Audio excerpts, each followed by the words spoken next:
kanina, nakita nyo na nag-slide ako. Yun yung test niya sa akin kanina. Kasi, ako, parang nagagalit na kung bakit na nakita ko siya. Ngayon, kita mo kanina pag after, pag slide ko nagkaganito ako. Nakadikit mo yung kamay ko pa ako sa bato. Kasi before pa ako mahulog talaga na dire-diretso, buti lang nakapagsabi ka agad ng orasyon. Ito, nakapagsabi ka agad ng orasyon at yun, nakapagdikit ako lang sa bato kaya hindi ako nahulog. Munti ka na lang. Tapos yung tungkol naman sa pagpauwi natin, di ba nagpaplano tayo na either pumunta na San Isidro or uwi na lang. Nagkasundo yung utak namin ni Jason na huwag muna umuwi. Punta muna na San Isidro. Kasi mas kinakabahan kami ni Jason na kung di-decide kami na uuwi, mas kinakabahan kami. Hindi kasi ma-picture yung itsura natin kung... Kasi yun, Oo, kasi na parang may nagbago sa mukha ni Hindi, Jan. tapos kasi- may kakarapin dapat tayong accident. oo, Kung nakasulat saan dito. na-escape natin. Nakasulat dito.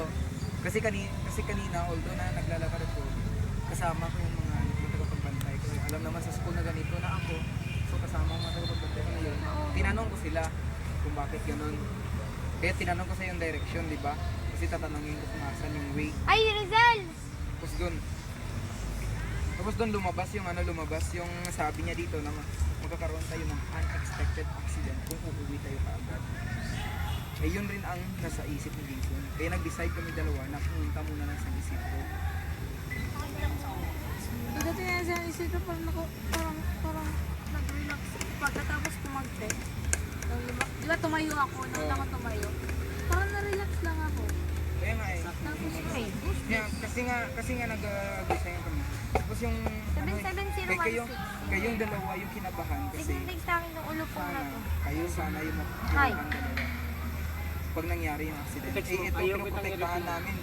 Birthday niya ngayon. Hindi ako magre-reply sa iyo, sorry. Kaya yun yung ginawa namin ni Jason na kahit ang alanganin na yung oras, nag-decide pa rin kami na punta mo tayo ng San Isidro.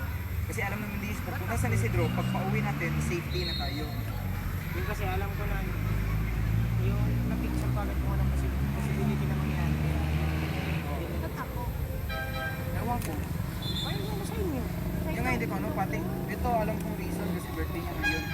Ewan ko baka may nakatakda na sumpa na gano'n, mabuti na na-break natin so wala na yun, di ba? Nung birthday ko, may namatay. Oo. Parang ganun. Hindi, pero wag mo nang isipin yun kasi safety na tayo. Wala na yun. Mabuti na lang nga ganun nangyari. Kasi ito lang hindi lang ako kasi yung may ability na ganito.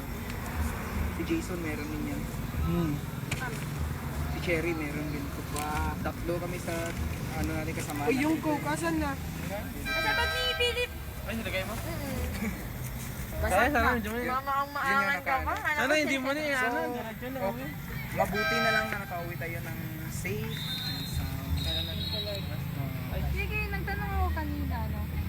Pag-uwi natin, yun ako sarili ko. Anong oras na ba? Alam ng mama ko na ganito kapag nakita talaga. Kaya sa amin, hindi ako ganito adventurous na abot ng bunyo. Oo, honestly, Natsambahan natin yung tapos Touch ako kanina, mas natsambahan natin yung kantado. kahit hindi na gaya ng ganun pa rin sila. Grabe, oo. Oh, ano nga? Ano sa akin yung lalaki? Dahil na ba yun? Joker talaga yung si Jason. Mahal na mahal ka daw talaga nila, son. Sabi nga, pabalik daw kami pag ano. Mga bata lang, kailan balik mo kayo, Jason? Sa amin din, ako tinatanong, kailan balik mo ate? Ay, wala nagtanong. Kita nyo naman, di ba?